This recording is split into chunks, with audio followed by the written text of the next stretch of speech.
Hi, everyone. Welcome back to the Tattoos and Toddlers podcast, where we're going to talk about anything. We're going to talk about, parenting, caregiving, all the things that goes in between running a business and then having something else take your attention.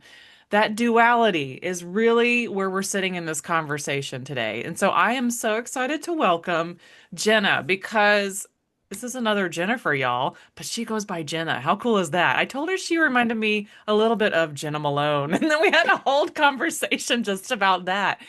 So, Jenna, welcome to the show. Tell us a little bit about yourself before we started our conversation. Thanks, Jen, for having me on the show. Yeah, a Yeah. little bit about me is I'm a lifelong sales and marketing person. I've turned into a resilience champion and strategist as a result of a series of traumatic events that left me required to use and build a resilience muscle. And I live in Arizona now. I was a 35-year stint in beautiful Colorado, and I grew up in the area of Okoboji, Iowa. Oh, I love it. Did y'all hear that? There's a whole bunch of stuff happening on where she used to live. That's awesome. Yeah, I was just talking about Arizona recently too, because I was talking about going in the middle of the deserts and doing photos and stuff like that. And it was such a different landscape, right? Just like Colorado. The landscape here is completely different from anywhere I've seen or lived. Yeah, it's And you have to be so interesting. careful of the critters. Oh yeah, so I've heard. It's kind of Yeah, funny. I live on a golf course, and so there are people who won't go into the desert because of the critters. And Aw. I'll look for a ball that's out there, but I won't.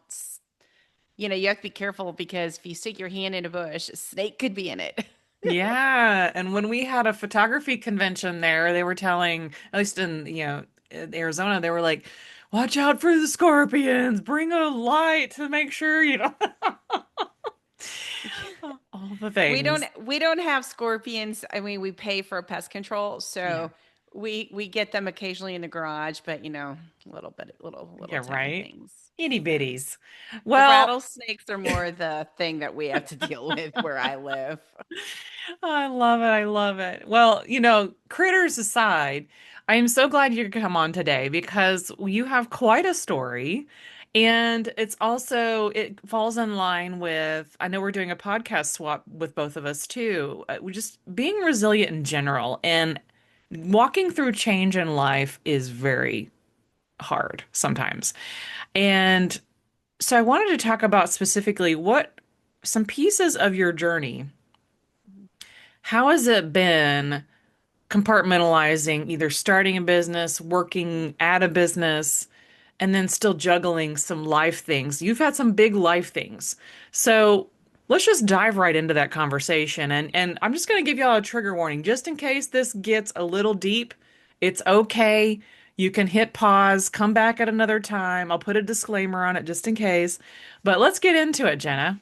Sure, and just so that people know, there will be potentially some triggers in my story. I'm a traumatic brain injury survivor, and I was in a long time relationship with someone with alcohol abuse disorder and suicide. So that's part of what I've had to use my resilience with. Mhm. So triggers aside, a little bit about what happened. Like I said, I was a career sales and marketing person. I owned my own company. I was divorced. My daughter had gone off to college. I was an empty nester. And my longtime partner and I broke up. And I had this 3-year period where I was single, living life, kind of doing what people did before they got married. I never did that before Mm. I went to college. I found my mate. We got married. We had a kid. We took that route. And so I was post divorce, empty nester, living the single life. It was great. Yeah. It was fun. And I was also the founder and number one person in my company.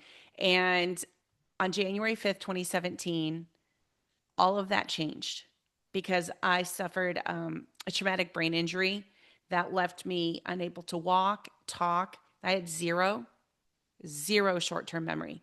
I'd walk into a room and I didn't know why. I couldn't be around people. I couldn't be around noise. I couldn't be around stimulants.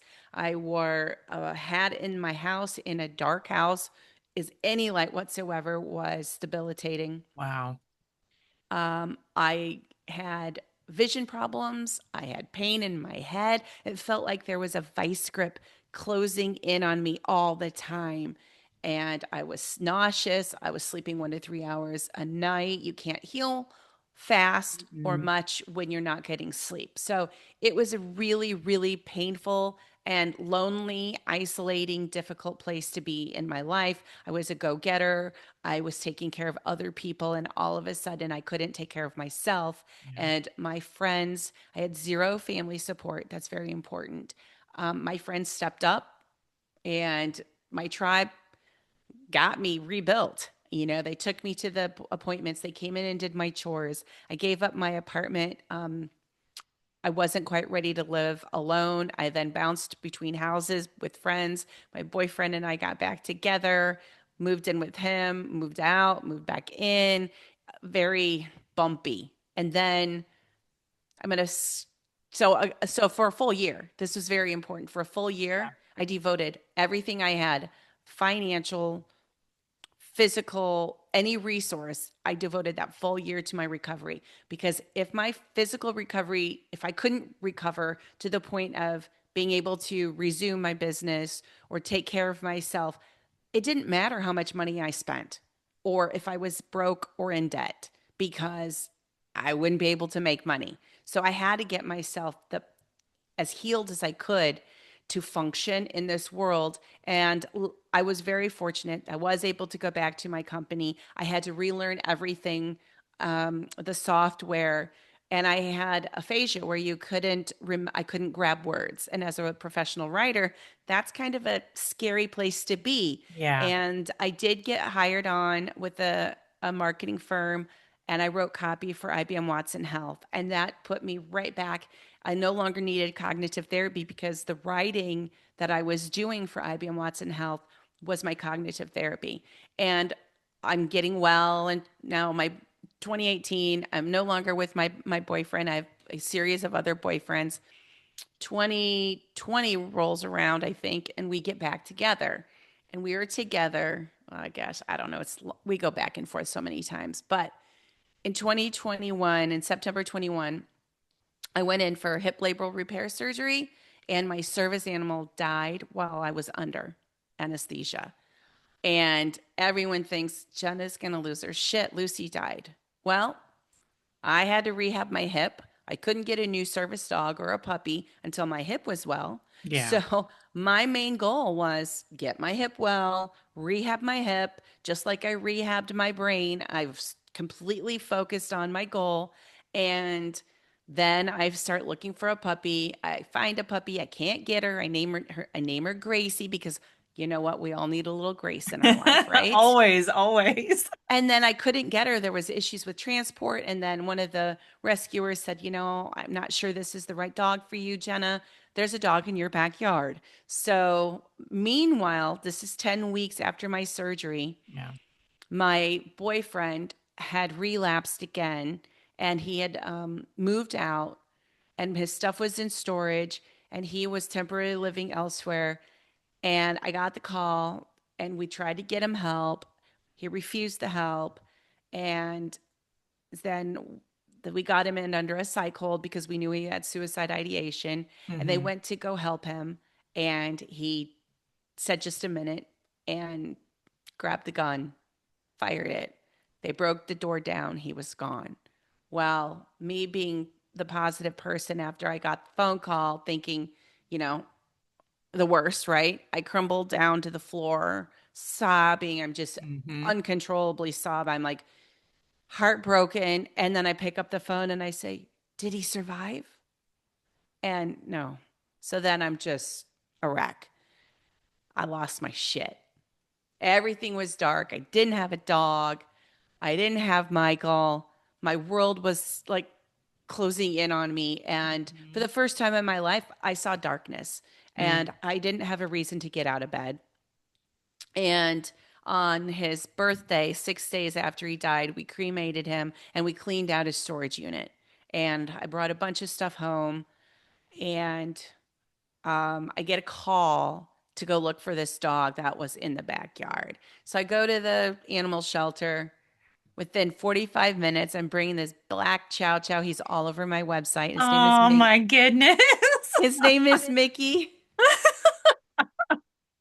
And I will tell you, I saved Mickey one time, but Mickey saved me every day, every day, every day. I Yeah. want to tell you a really cute little story about Mickey and me. So I brought him home and he agreed to sleep in the crate the first night. He's a big dude. And he's like, I'll do this for you, lady, one time. Oh. The second night, he was like, hell no, no way, lady. And all four of his legs are like blackened. I'm like, okay, fine. Do me a favor, big boy. Don't destroy my apartment. Don't destroy my furniture. Be good. Don't have accidents. I don't know what to think. So I say a prayer like, okay, be a good boy. That's all I said. And I wake up the next morning. He's curled up on the floor next to the side of my bed. And he hears me stirring and he gets up on the side of the bed. And he goes, and all of a sudden, when he's doing this voice came out of my head. Hello? Hello? Hello? And I'm thinking, oh, first of all, it gets me giggling. Now I'm heartbroken and he's got me giggling. And I'm like, oh, this is awesome. I pet him and I'm loving on him. And then I'm like, oh my gosh, what did he do? Go check out the apartment. Go check out your furniture. Check to, I don't know what his bathroom habits are. So like we throw on our clothes, we go outside. It's December, middle of December, and it's cold in Denver, Hmm. really cold morning. Bundle up, we go outside. Now we're outside walking together. Wow, Mickey had me giggling. He got me out walking. I mean, these are things that we use. These are tools that we have in our toolbox to help us be resilient. And I tell you, I saved him that one time, and he saved me day after day after day. And I lost Mickey last October, and it Oh. was a very sad thing because Mickey helped me with my grief recovery Yeah. and brought me back to life. And losing Mickey brought me back to losing Michael. And it gutted me. And for a few days, I was just lost and sad and heartbroken again because the Mickey that I loved, I didn't get enough time with. And the Michael that I loved, I certainly didn't get enough time with. And now they were both gone. Hmm. And a few days later, then I'm decide it's time to shop for your new chow chow. So I found one and I have her and she's napping in the other room right now. And her Oh. name is Ellie and she's just a sweet little princess. So, Oh. social support is important even if it comes in the form of an animal. So that's social support with my friends and social support with my animals have really helped me when when it was dark in my life. Yeah. Our babies, they know what to do. Even though they don't know what to do, they're like, "Hey, I just love you no matter what." And you're just like your only job is to accept their love. Exactly. And Mickey was abused. Mickey had a Oh. lot of problems. He was house trained, thank Yeah. goodness, but he had a lot of social issues. He had so much trust issue, right? Yeah. He was People abused him and when they brought him in, he was coated in fecal matter, just Yeah. coated. And he'd been tied up and must have been a tight Oh. quarter. And then they brought him in on a catch pole and they injured his neck and that led to ultimately a premature death for him. But we work together on our resilience, and my resilience growth helped him, and vice versa. Hmm. So so we grew together. Yeah, that's so sweet. Yeah, and I find that, we've walked through our own sense of, there's various losses that happen in our lives. That's just it's the cycle of life, the circle of life. And when I've talked about, there's the people that that are going to leave the world, but then there's the people that you get surprised and you're like, "Oh my God, I can't believe that." And we just had, a family death recently in the last few months. And then last year we put our, 16, 17-year-old cat down to sleep because Mm, he was just telling us it was time. Like it didn't just happen overnight. It was just a progression. And so it's been an interesting journey to know that sometimes we only get them for a short time, and sometimes we get them for a really long time. And yeah. we were fortunate to have the two kitties that we had for a really, really long time, and they just really become a part of your life. Obviously, a pet and any kind of animal in your life Yeah. becomes family and you're one of your deepest friends. And I remember when Zach and I first got married, I had a cat named Simba. But he was my stepbrother's cat that I took on because nobody else could take him on. Like literally, he was one of those cats, one owner cat, he would attack and growl at people but I took him on and my stepbrother gave me the best advice when I took him on. He's like, just let him come to you. Well, that's what the secret to any cat is. Be aloof, and they don't like that. They're like, oh, oh, oh, I must saunter over there. Yeah, I think he wanted to be in charge, right? Like some of these cats over the years, they want to take domain of wherever they're at, and we adopted two boys, and so they're coming up on their third or fourth year. But it's like Simba, he was just like, I'll let you know when I'm ready, and when I'm ready, you're mine. Yeah. And that's it. And then saying goodbye to him was hard though because I had so much guilt, and I'm sure you've probably had this too, or it's come up in these things that you have guilt about you didn't do enough, you weren't enough, and I was a terrible pet parent, at least in the pet realm. But in our lives, when we lose people, we're like, oh my God, the cycle of I could have done better. I should have done better. I can't believe this. I can't believe that. Are there some Oh, instances in your story that we can absolutely. talk about Oh, right now? Because absolutely. let's go for it. Absolutely. So I became a grief counselor as well. And Mm, um, so when you deal with someone who has an addiction, an active addiction, it's a completely different world. And I started getting therapy the year before Michael died because he mm, was in and out of our shared home every few weeks. And so it was yeah. very disruptive. I wasn't in a healthy relationship. And when he would say we were breaking up, he wouldn't break up. And I would go to start, dating somebody and he'd come back home. So it was just this very unhealthy cycle. And I needed help and I wanted to help Michael. But as the metaphor we used in that therapy session was, I wanted to be able to be on the shore, throw him the life preserver, and get him safely to shore without me jumping into the dangerous whitewater with him. His addiction was his addiction, Hmm. and I wanted to support him and help him because I know there are people in long time recovery. So there's always that option that you think I want you to get well. But you have to want it more than I want it for you. And that's what I want to tell anybody who's dealing with somebody who has an active addiction.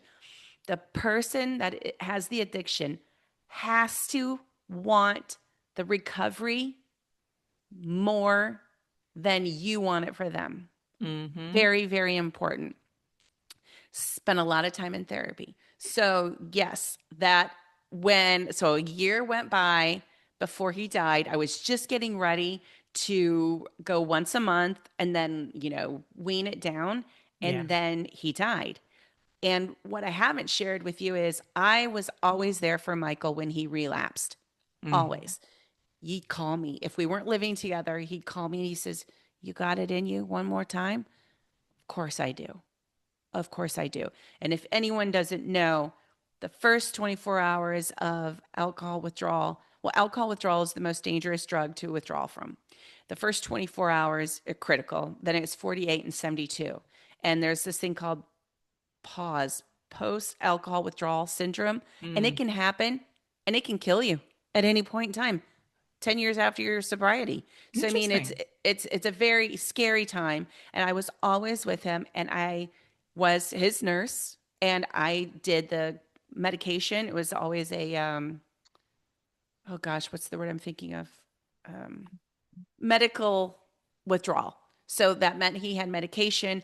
I monitored the medication. We had a blood pressure machine. I was taking his vitals. So, very, very methodical. I still have all the history of all the days and everything. So it was very responsibly done.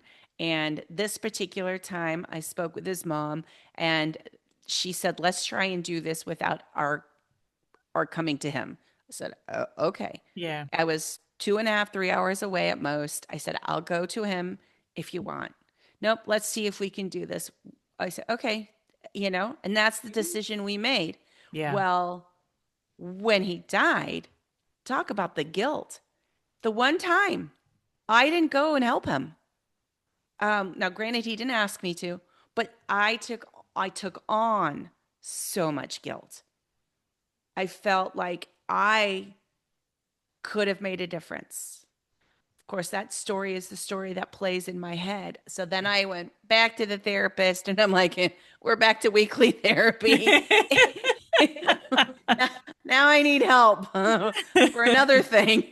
Oh my And gosh. and so, I learned a lot in therapy, and I chose a certified a therapist certified in addiction because Yeah. I needed to understand. I didn't have the addiction, but I needed to understand what it was like being in a relationship with someone who had an addictive mind, right? Mhm. And like I said, I'm a brain injury survivor. I've done all this reading and research, Yeah. and I have discovered in all of this reading and research that the brain injury looks a lot like alcohol addiction. And so there's a lot of similarities. So I would share my knowledge with Michael, and I could understand a lot of what he was going through because I have gone through it as a brain injury survivor. And so I was very compassionate, and maybe more compassionate than most people because of my personal relationship with recovering from my brain injury. Yeah. But yeah, guilt is guilt, and we talk about this in grief recovery in the suicide group is we are not that powerful that we can control someone else's decision. And as much as I would love to have gone and helped him, that wasn't our plan. He didn't ask. I was ready for him to come and ask once we got him to the hospital. Unfortunately, that didn't happen. Yeah. And so we have to learn, and we tell people in the suicide recovery groups that it we don't have that power over someone. And it took a while, and it also then took me a while, kind of a funny weird story. Before I met Michael, I loved a martini. I mean, that was my drink. It was my trademark drink, and very purist with olives. That was the only dirt that was allowed in my martini. Mm. But when I was in relationship with Michael, I obviously wasn't drinking with him. And we didn't drink when we were together. So the Yeah. 5 years that we lived together, there was no drinking and not a big deal for me. Well, after he died, it took me a long time to be able to drink vodka because that was his alcohol choice. And then I had to go through some mindset shifting because again, I was personalizing his addiction and putting it onto me, and I'm like, wait a minute, I don't have the addiction. Why do I feel guilty for drinking a martini? I was drinking responsibly. So yeah, there's a lot of guilt that happens in life, and learning how to change that mindset and reframe things and not take on things that are not yours. And we have enough going on in our own world. We do not need to bring on other people's problems into our our sanctuary that is ourself. Yeah. Yeah. And it can get really heavy really fast when you start trying to carry everybody. Very heavy. So heavy. Yeah. So Yes, heavy. and I wasn't the master of my own life. Yeah. My life would be rolling along, and then all of a sudden I'd get that SOS and I'd be out, and all the people in my life in, would be like, "What the hell, Jenna?" And then I had to like really focus on me. And so one year, it's on my board. I thought it was so cool. It's on my little whiteboard. It was the year of me. After Mm. Michael's death, I spent a whole year focusing on me, focusing on my recovery, focusing on coping with the grief and the guilt and moving forward and building my resilience skills in that area. I was resilient with my brain injury, but now I had to learn how to be resilient with a heartache. It's And like it kind what of did mirrors what you went through the previous time, like mhm. this year long focus. Yeah. Yeah. And it's so important to take time for ourselves. And every once in a while, like part of like my long term, I will have a brain injury. I'll never be the same person I was. I'm a better version of myself in many ways, but I have to live with my limitations. And when I get tired, my brain scrambles and Mm. I will struggle with a word. If I get really tired, if I don't stop and rest and just give my brain a little break, then I stutter and I stammer and my neurons just start, firing like we're trying. Give us a break. Give us a break. Go lay down. And then I'm like, oh yeah. And then there's this word called perseveration. And perseveration means you cannot stop yourself from doing something. So when I need to stop, like today, I knew we were meeting at a Yeah. specific time. I had my Alexa go off at the half an hour before Yep. to remind me to prepare for our meeting. And Yep. then I had another one 15 minutes so that my mind could remember, okay, stop what you're doing. And then I got up and I did a house chore and I came back and then I was doing some promotions for a podcast that I released yesterday. And then I was ready for our session. So, I love it. Let me tell you what happened to me because I think we can relate to this too. So today I've been recording all day for another whole project and I did all of that. And then I was like, I need a nap because my husband's been traveling for a few days. I've had all this alone time and it's been wonderful to feel super productive, but at the same token, yesterday I was getting the mind scramble and I don't have the TBI. And I was like my eyes, I did a video last night of like my eyes show that I am tired and I'm going to go to bed now. So I was just being really silly about it. But I was like, wow, I can see it in my face. When you look into the mirror and you're like looking into the video, you're like, I can tell that I'm really tired. absolutely. And that's what I did last night. I shut it all down and I was like, you need sleep now. And then today was the same thing. I recorded up until a point. I was like, if I need some food, then I need to get some food. And then what I ended up doing was taking a nap. And then I set an alarm 30 minutes before our meeting and then another 15 snooze. We were on the same We mind were wave. totally on the same time path. This is Yeah. awesome. I love it. But it was like, and I thought to myself, I feel terrible. I don't feel terrible, but I was like, I forgot what we were going to talk about, and I'm fairly sure it's awesome, but I need a recap. You know what I mean?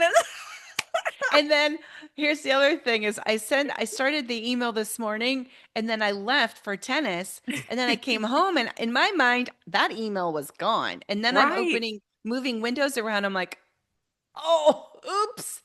Here you go. Sorry, I thought I sent it." So, and I love this because this is real life happening, and I am not ever ashamed when I sit in my tattoos and toddler space to admit exactly how life is going the day of, maybe the day before. This is I love that we had the exact same alarms. Well, and not to get too graphic, but this morning I went to go get my coffee. For coffee drinkers, that's your sacred time. Yeah. I got out of bed, went into the kitchen, making my cappuccino, and I look over and I'm like, oh, that looks like dog poop. Mm. So while I'm doing, I don't know, something's doing, I clean the floor and I grab my cup of coffee and I head to my office and I take 3 steps and there's just like poop zone. Dog had diarrhea. Oh Shook. no. Oh no. That's how my day No. started. And we have a guest coming tonight. So it's like, ah, my day just started really shitty. Pun intended. And then I went to play tennis and there were five of us. So there was this Gosh. really wacky rotation. So I kept saying to myself, it's Wacky Wednesday. No, it's Freaky Friday. Oh, that is so funny. I mean, we're a week out from Friday the 13th. If it was a Friday the 13th, this would be like the awesomeness. So I love that we've had this conversation. We are about to wrap this up, y'all. I know we could talk forever, I'm sure. Well, But I you'll have to also join us for her episode on my show. absolutely, and I will let everybody know about that. And I accidentally raised my hand on Zoom. But I know that we wanted to talk briefly about what you offer because I don't normally make this the focus of a talk, but as you know, a lot of people deal with what you have dealt with. You are not the only person I've met with a TBI, nor have I, you're the first person I haven't met with all the other things that we walk through in life. But you were talking about you have this whole thing centered around resilience, and I want to be sure you have a few minutes to talk about that because there might be somebody listening that might need to hear the words you're going to share. So let's go for that. Thank you so much. Yeah, I started this program called Resilience Brilliance. My podcast is the same name, and I have a 7-day reset program. It's a jump start. It's the first 2 days are pretty quiet, you know, good, easy wins. Third day, it's roll up your sleeves, dig in. And by the seventh day, you are on track and you know exactly what your desired outcome is, and you're very clear on it. And then I have a continuation program where there's a 6-week self paced program. You can add in 2 private coaching sessions with me. And then I also offer one-to-one custom private one-to-one. See, this is where my brain scrambles going on. One-to-one private coaching with me as well. And it's based on wherever it is you're at and what specific needs that you have. And then I fine tune the training based around your current situation. So I that's love that. I so love it. that's what I've done. I've changed my business around what I've had to do because I'm so passionate about this and there is a need for this in our world. Absolutely, especially it just feels like everything is coming at the right time, and a lot of us are stepping up and out of our shells. A lot of us are doing things we haven't done in the past, and I think this is the best time to shine, y'all. So, what should we leave everybody with today? And well, I don't want to say a one-liner, but what should we leave everybody with today as we kind of walk on out of this episode? Sure. Well, there's a on my website there's a resilience skills cheat sheet that's Mhm. available. So you just go to resiliencebrilliance.co, not com.co. And there's a at the bottom you can click on that. I also offer free live training. It's a once a month workshop. And at the end there's Q&A with me. And that is pages.resiliencebrilliance.co. There's also a button on my website. If you go to the website, there's a button that'll take you to that sign up page. And then just remember this, I always want you to be real. This is my tagline: There you go. be real, be resilient, reclaim your life. That was my mantra when I had my brain injury. And everything that I do moving forward, that is at the heartbeat of everything I do. So if you want to reclaim your life, give me a call. And I'm going to leave everybody with also when she says be real, that means be real about everything. That means if you're having anger, if you are having fear, if you are feeling a certain way about something and you don't know why, it's okay to ask questions and let that journey start for you now. Like take a minute and ask some questions about a feeling or a thought, something that comes up in your life. Go ahead and just ask the questions and follow the page and see where it leads you. And then a lot of things that one more thing I'll leave everybody with too is this is what I learned going through my journey, is being an objective detective, which I always thought was really cute because I'm an emotional person, but you can't tie everything back to blaming yourself. So if you're an objective detective, you're not trying to blame yourself, you're just trying to figure out the mystery. So for anybody else who's having trouble figuring stuff out, remove yourself from the thing altogether and look at it objectively, and you might just find some more answers that you were looking for all along. Yeah, and I'd like to add to that with that Yeah. what you're saying being real, Yeah. being completely completely honest with ourselves Hmm. with grace, Yes. being forgiving. If we attach guilt or blame or any other negative insecurity type of an emotion to it, we're not helping ourselves. But if we can lay it all out on the table or in the mirror, whatever your format is, and be completely honest without associating any guilt or fear or oh, I'm not good enough, any of those things, that is where you start to see your growth in that moment. Absolutely. Well, you heard it here, folks. Thank you, Jenna, for coming on the podcast today. And, we didn't talk about tattoos or toddlers, but I don't care because it's my podcast and I do what I want anyway. So, And I don't have any tattoos, and my toddler is 30 years old this month, and I have plenty of scars, let me tell you. So no tattoos because I have scars. I love that. And that's a good reminder to all of us is that it looks different for everybody. Not everybody has a tattoo, and I know this, but we know that we've lived life, and that's what this is, a conversation about life. So thank you so much for coming on. Hey, everybody, we will see you on the next episode of Tattoos and Toddlers. Have an Thank amazing you. day. Bye. Ciao.